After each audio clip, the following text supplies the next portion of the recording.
Students, इसके पिछले lecture में हमने पढ़ा था equation of motion due to gravity या अंडर ग्रेविटी ये पढ़ा था। अगर आपको याद है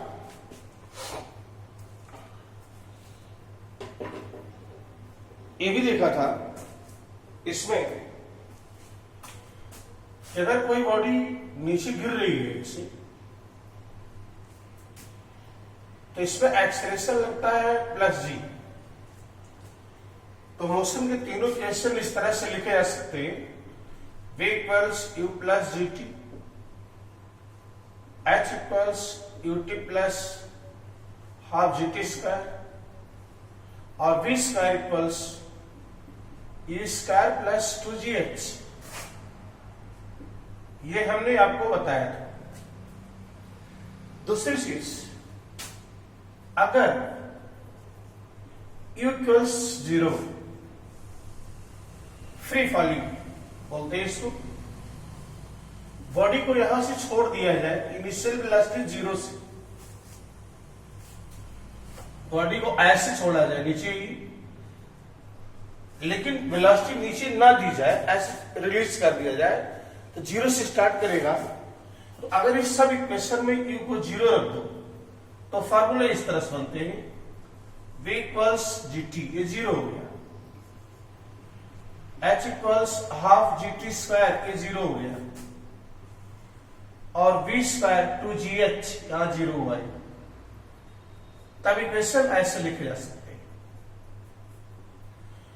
लेकिन अंडर ग्रेविटी मोशन में ये जरूरी नहीं है कि बॉडी हमेशा स्ट्रेट लाइन में ही नीचे चले, क्योंकि जैसे हम निकाले equation of motion along inclined plane,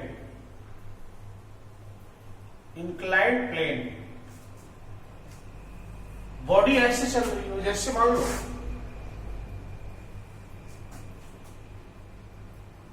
ये कोई इंक्लाइंड प्लेन है, थीटा डिग्री पर झुका हुआ है, प्लेन है, ऐसे ढलान है। यहां मान लो ऐसे बॉडी, एक बॉडी, ये तो क्लियर है। जब इस बॉडी इस पर आएगी नीचे की तरफ, और न इधर तो जाएगी न ऊपर जाएगी, आएगी तो नीचे ही। हमको देखना है कि अगर ऐसे इंक्लाइंड प्लेन पर बॉडी चल रही है तो क्या यही फार्मूले लगाए जा सकते हैं? वास्तव में जी नीचे काम करता है, जी नीचे काम करेगा। अगर इसको एक परपेंडिकुलर लाइन डाल दे यहां पे ऐसे, इस इंक्लाइंड प्लेन पर परपेंडिकुलर, तो अगर आप देखो ये थीटा, ये 90 माइनस थीटा, और इस पर ये परपेंडिकुलर पूरा 90 और 90 माइनस थीटा, तो ये हो जाएगा थीटा। तो इस जी का एक कंपोनेंट, जैसे जी इधर है, जी एक कंपोनेंट इधर जाएगा, जी कॉस थीटा, वेक्टर में बताया था component resolution of vector, theta angle पर जी का कंपोनेंट जी कॉस थीटा, और एक कंपोनेंट इधर आएगा, इधर ये होगा जी साइन थीटा। तो हमने इस जी को ब्रेक कर दिया दो कंपोनेंट में, जी cos theta, g sine theta, और इन्हीं दोनों का रिजल्टेंट वास्तव में जी है। ऐसे मिला देगा तो समझने के लिए, तो यही आपका रिजल्टेंट आएगा।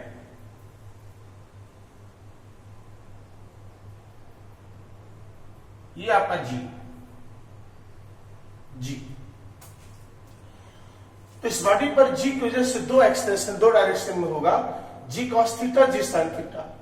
लेकिन g cos theta body incline plane पर चलेगी, ना कि प्लेन के अंदर आएगी। इसलिए जब इधर आएगी, इधर नीचे की तरफ, तो देखो एक्सेलरेशन क्या है, जी का कौन सा कंपोनेंट इस फार्मूले में बॉडी को एक्सेलरेट करेगा, जी साइन थीटा। यानी फार्मूले में एक्सेलरेशन की जगह पर रखेंगे जी साइन थीटा। तो पहला जो फार्मूला बनेगा P equals u plus g t a t, और ए की जगह पर आ जाएगा g sine theta, g sine theta into t. दूसरा फार्मूला बनेगा H equals u t plus half g sine theta into t square, a t square, a की जगह पर जी साइन थीटा। और तीसरा इक्वेशन आएगा B square equals a square plus 2 g sine theta into H. ये जो distance चलेगा H, ये अगर हम इसको एस मान लें, अगर एस मान लोगे ये डिस्टेंस जो चल रहा है इधर, तो आप एस भी लिख सकते हैं, एस 2 एस, ए की जगह पर जी साइन थीटा। लेकिन अगर यही बॉडी, इफ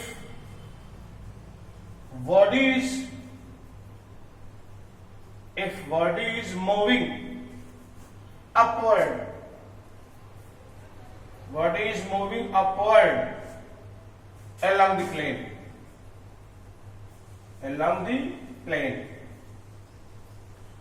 नीचे ना आने की वजह ऊपर जा रही हो, तो नीचे जी साइन थीटा है तो ऊपर माइनस जी साइन थीटा।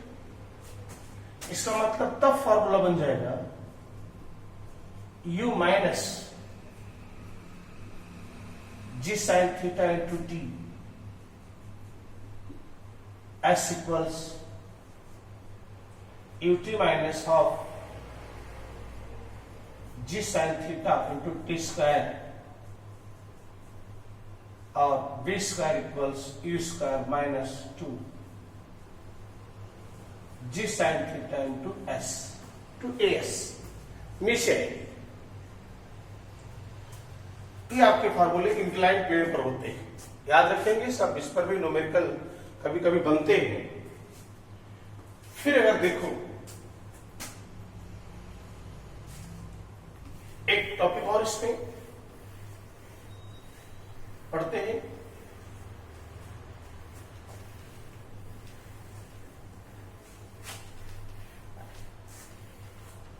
जैसे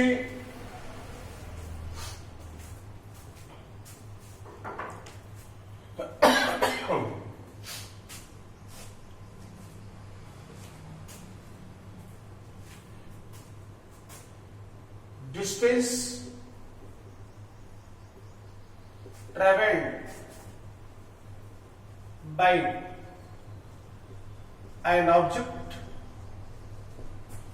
in tth second,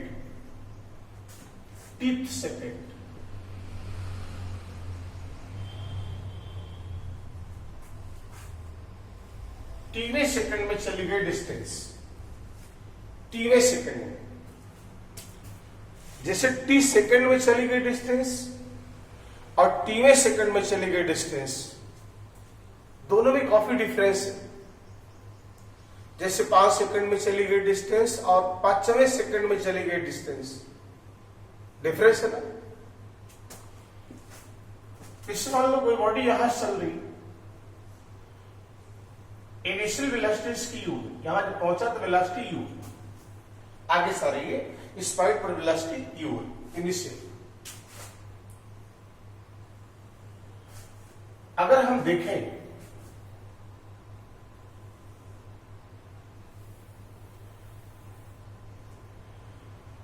सेकंड में, टी सेकंड में मान लो बॉडी यहां पर है, ये डिस्टेंस चली, ये मान लो s1, ये डिस्टेंस चली है s1 और कांस्टेंट एक्सेलरेशन है a, टी सेकंड में चली गई डिस्टेंस s1 है, तो हम लिख सकते हैं s1 equals ut plus half a t square, ut plus half a t square.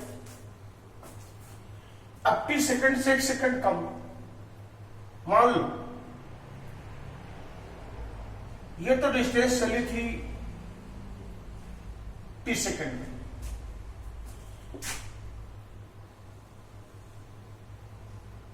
ये मानो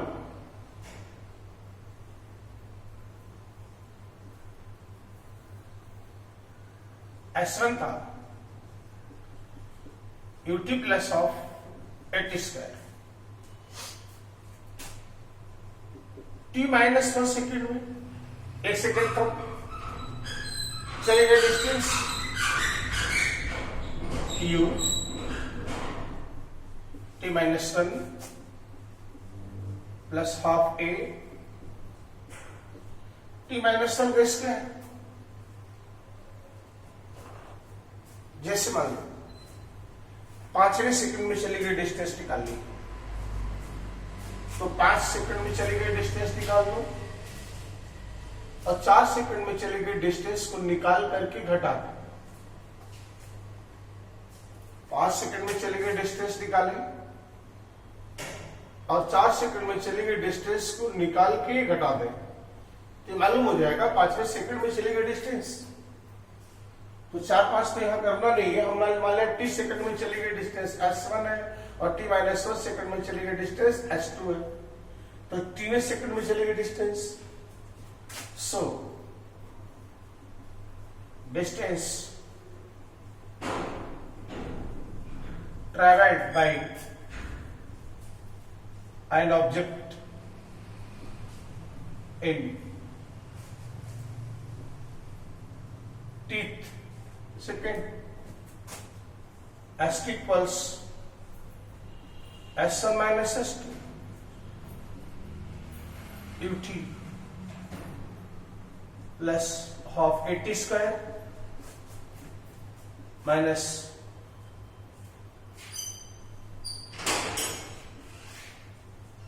u into t minus 1 plus half a T minus 1 का होल स्क्वायर। s1 में से s2 घटा दिया तो लास्ट सेकंड में चली गई डिस्टेंस मालूम हो जाएगी।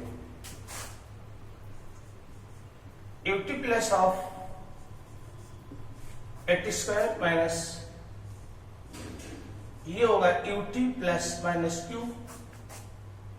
Plus half a t square plus 1 minus 2t, ये ut plus half a t square minus ut plus u minus half a t square minus half a plus 80, ये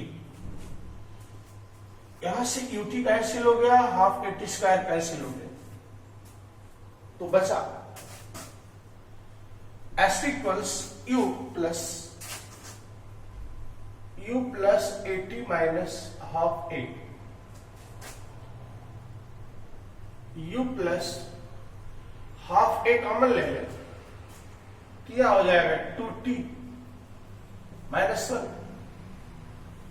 ऐसे ही 3 सेकंड में चली गई डिस्टेंस का फॉर्मूला होता है s equals u plus half a 2t minus 1। इसी में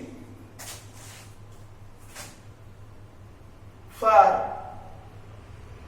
मोशन अंडर ग्रेविटी और मोशन अंडर ग्रेविटी में अगर ये फार्मूला ही बनाओ, मान लो बॉडी नीचे गिर रही है तो 3 सेकंड में चलेगी डिस्टेंस के लिए जो हाइट आएगी h की आएगी u प्लस हाफ, जहां a है वहां जी 2d माइनस 1, 2d माइनस 1। ये फार्मूला कब आएगा? जब बॉडी नीचे गिर रही हो डाउनवर्ड्स, बॉडी को ऊपर जा रही हो तो लास्ट सेकंड में 30 सेकंड में चली गई डिस्टेंस वही आएगा। जहां पर g है वहां माइनस g हो जाएगा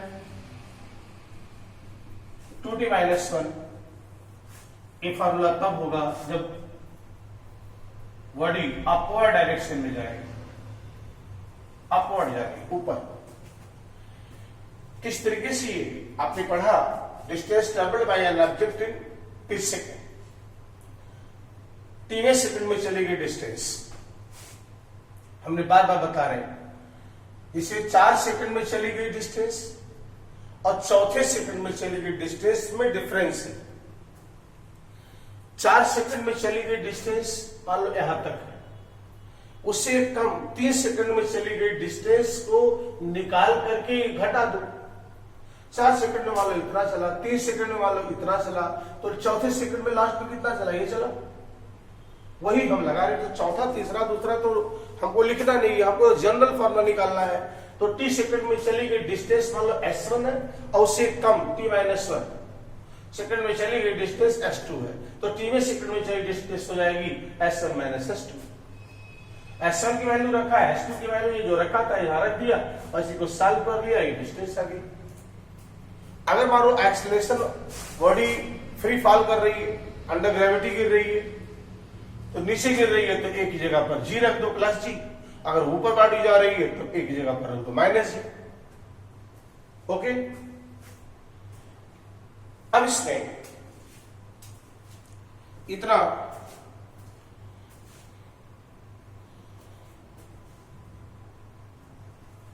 तो आपको मालूम हो गया। इसका स्क्रीनशॉट ले, नोट करें, 1 मिनट के अंदर हम इसके आगे बताते हैं।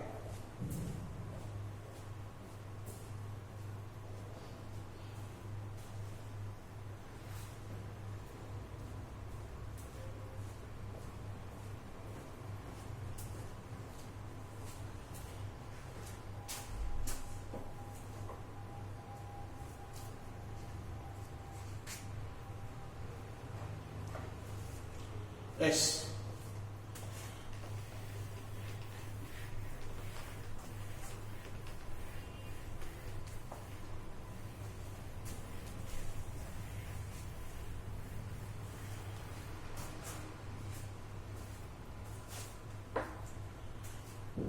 अब आइए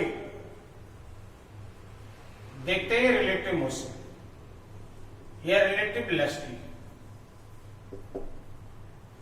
एक लास्ट पैरामीटर हमने आपको बताया था रिलेटिव वेलोसिटी। रिलेटिव वेलोसिटी क्या है? जैसे आप ट्रेन में बैठ के यात्रा कर रहे हैं और पास में एक ट्रेन जा रही है, मान लो 2 पैरेलल ट्रैक है, दोनों पे ट्रेनें चल रही है।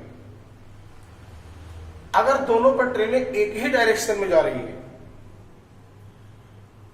और आप जो जिस ट्रेन से चल रहे हो उसकी स्पीड मान लो 60 किलोमीटर पर आवर है और जो पास में चल रही है उसकी स्पीड मान लो 50 किलोमीटर पर आवर है, दोनों पैरेलल ट्रैक पे एक दूसरे की डायरेक्शन में चल रही है। आपके ट्रेन की स्पीड 60 है, उस ट्रेन की स्पीड 50 है। अगर आप नीचे ना देखो, ट्रैक मत देखो, खाली उसमें बैठे किसी व्यक्ति को देखो, जो उस ट्रेन में पैसेंजर बैठा है उसको आप देखो, तो क्या उसकी स्पीड आपको 50 की नजर आएगी कि 50 से वो चल रहा है? नहीं। वो ग्राउंड के लेवल में, अर्थ के रिस्पेक्ट में उसकी वेलोसिटी 50 है, क्योंकि अर्थ को हमने मान रखा है रेस्ट में। हमें नहीं मान रहे कि अर्थ भी चल रही है या घूम रही है, अर्थ को हमने क्या मान लिया, रेफरेंस 0, वो नहीं चल रही है। तो अर्थ के रिस्पेक्ट में हमारी वेलोसिटी जो है 60 की है, अर्थ के रिस्पेक्ट में उसकी वेलोसिटी 50 की है। लेकिन हम कहें कि हमारे रिस्पेक्ट में उसकी वेलोसिटी क्या है, तो हम तो 1 घंटे में वास्तव में जाएंगे कितना, 60 किलोमीटर। वो 1 घंटे में कितना जाएगा, 85 किलोमीटर। तो पीछे हो रहा कि आगे, पीछे हो रहा। हम 1 घंटे में पहुंच जाएंगे 60 किलोमीटर, वो 1 घंटे में पहुंचेगा 50 से, तो हम 1 घंटे में हमसे 10 किलोमीटर पीछे रह जाएगा। मतलब हमारे रिस्पेक्ट में उसकी जो वेलोसिटी है वो 10 का डिफरेंस आएगा। 1 घंटे में 10 किलोमीटर का डिफरेंस आएगा, लेकिन पीछे है वो आपसे। तब लिखा जाएगा velocity of that person with respect to me is -10 kilometre per hour. मतलब उसकी वेलोसिटी तो हमारे रिस्पेक्ट में 10 किलोमीटर पर आवर की ही है। वेलोसिटी का डिफरेंस या relative velocity 10 kilometre per our है, लेकिन जो कि पिछड़ रहा है इसलिए हम उसको माइनस लिखेंगे। लेकिन अगर ये पूछे कि उसके रिस्पेक्ट में हमारी वेलोसिटी, तो चला 50, हम चले 60, उससे 10 किलोमीटर आगे हो गए। इसका मतलब उसके रिस्पेक्ट में हमारी जो वेलोसिटी है वो 10 किलोमीटर पर आवर है। अरे भाई, दोनों एक ही डायरेक्शन में चल रहे हो, 1 घंटे में हम 60 गए, 1 घंटे में 50 गया, तो हम उससे 10 किलोमीटर आगे हो गए। इसका मतलब 1 घंटे में हम 10 किलोमीटर तो उससे आगे हुए। इसका मतलब उसके रिस्पेक्ट में हमारी वेलोसिटी जो हुई वो 10 किलोमीटर पर आवर हुई। लेकिन हमारे रिस्पेक्ट में उसकी वेलोसिटी -10 किलोमीटर पर आवर हुई, क्योंकि पीछे हमसे है 10 किलोमीटर, राइट। इसी को कहा जाता है, ये बेसिक कॉन्सेप्ट है रिलेटिव वेलोसिटी का। जैसे मान लो कि 2 गाड़ी चल रही, अपोजिट डायरेक्शन में चला, अपोजिट में। यहां से स्टार्ट किया, ये 2 बॉडी इस तरह से, ये 2 बॉडी यहां से स्टार्ट कर रही, चलो यहां से, एक इधर एक इधर।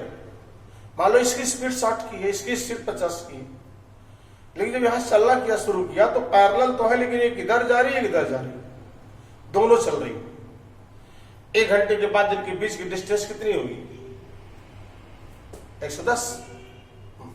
यहां से स्टार्ट करेगा, 60 किलोमीटर की स्पीड से जा रहा, 50 से जा रहा, 1 घंटे में 60 किलोमीटर ये चलेगा और 1 घंटे में 50 किलोमीटर ये चलेगा, तो अब डिस्टेंस कितनी होगी दोनों के बीच की, 110 किलोमीटर पर आवर, 60 प्लस 50। इसका मतलब बी के रिस्पेक्ट में ए की वेलोसिटी कितनी, इसके रिस्पेक्ट में इसकी वेलोसिटी कितनी, 110, और इसके रिस्पेक्ट में इसकी वेलोसिटी -110, अपोजिट में गया। अगर 2 ऑब्जेक्ट एक दूसरे के अपोजिट डायरेक्शन में जा रहे हैं, तब रिलेटिव वेलोसिटी ए के रिस्पेक्ट में दूसरे की हो जाती है दोनों का सम। और अगर मान लीजिए दोनों एक ही डायरेक्शन में चल रहे होते हैं, तब एक के रिस्पेक्ट में दूसरी की रिलेटिव वेलोसिटी हो जाती है दोनों का डिफरेंस। ऐसे देखते हैं, तो वेक्टर्स देखते हैं इसको। मान लो कि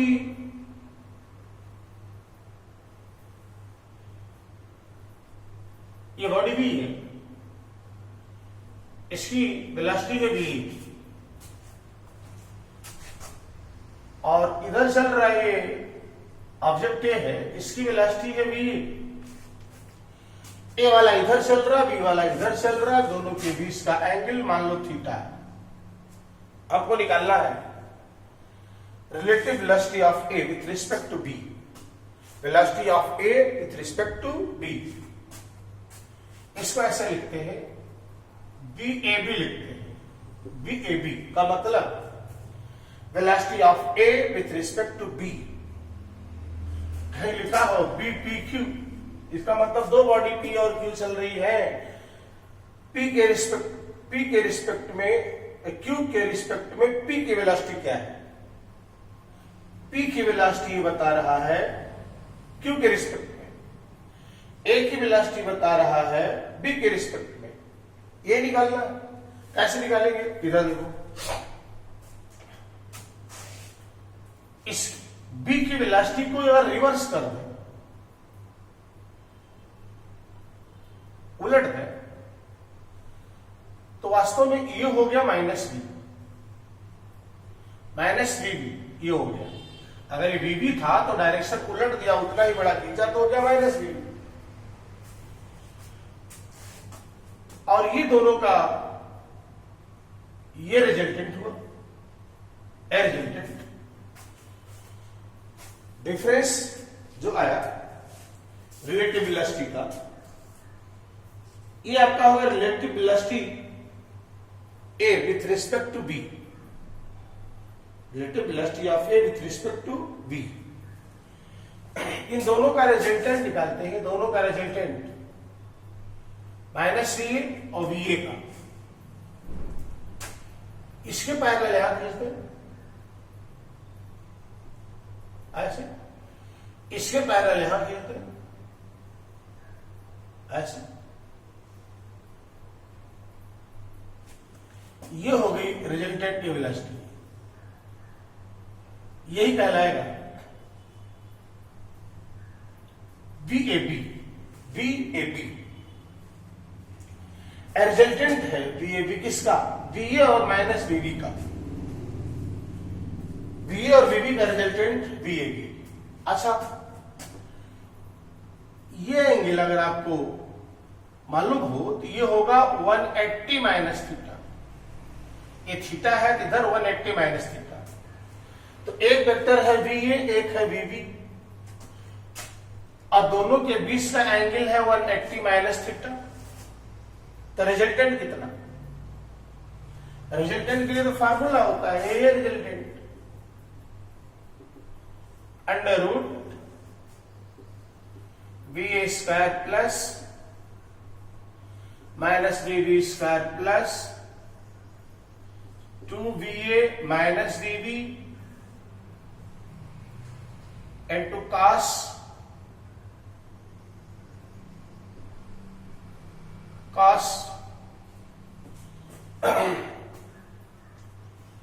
180 minus theta, cos 180 minus theta.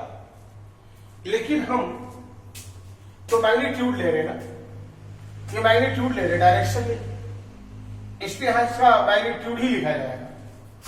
We square plus V B square plus 2va V B cos theta. Theta means दोनों के बीच का एंगल, दोनों के बीच का एंगल, दोनों के बीच का एंगल कितना,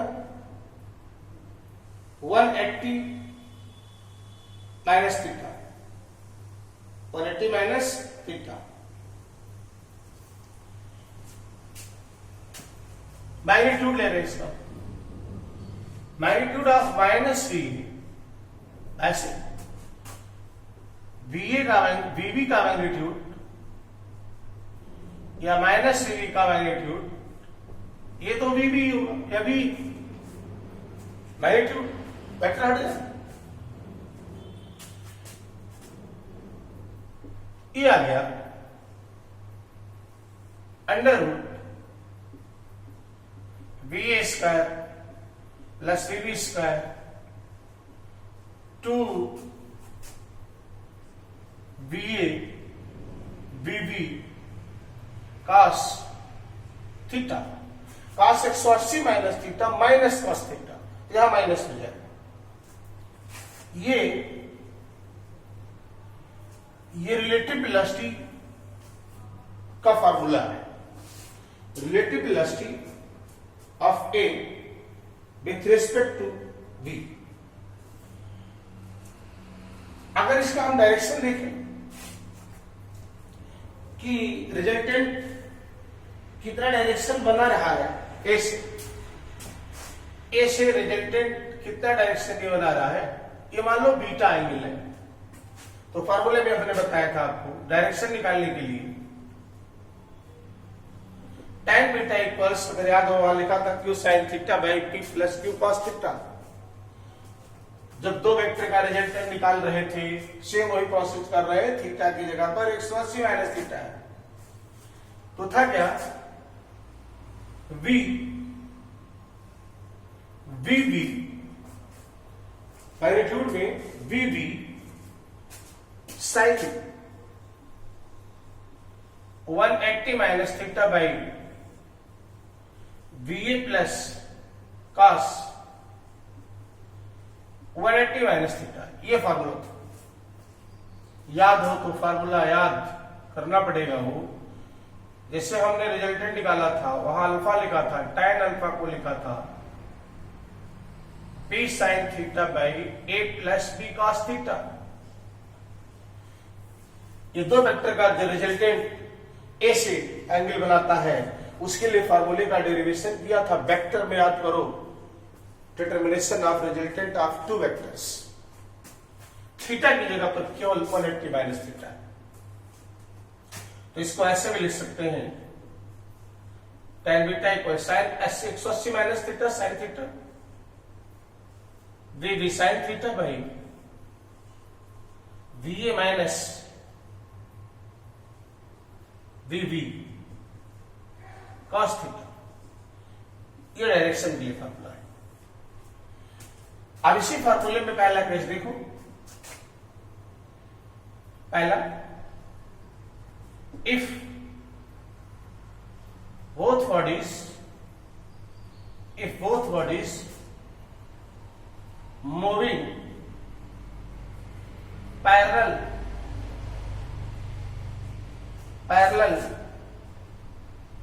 in same direction, parallel in same direction, equal direction, दोनों एक ही डायरेक्शन में चल रही हो। अगर दोनों एक ही डायरेक्शन में हो जाएगी और वीवे, तो थीटा कितना, 0, थीटा 0। और थीटा 0 रखोगे तो relative velocity of A with respect to V equals under root VA square plus VB square minus 2 VA VB cos 0, theta 0 रखोगे cos 0 1। तो इसे लिखा जा सकता है under root VA minus VB का होल स्क्वायर, और इसे लिख दोगे VA माइनस VB। अगर दो बॉडी एक ही डायरेक्शन में जा रही है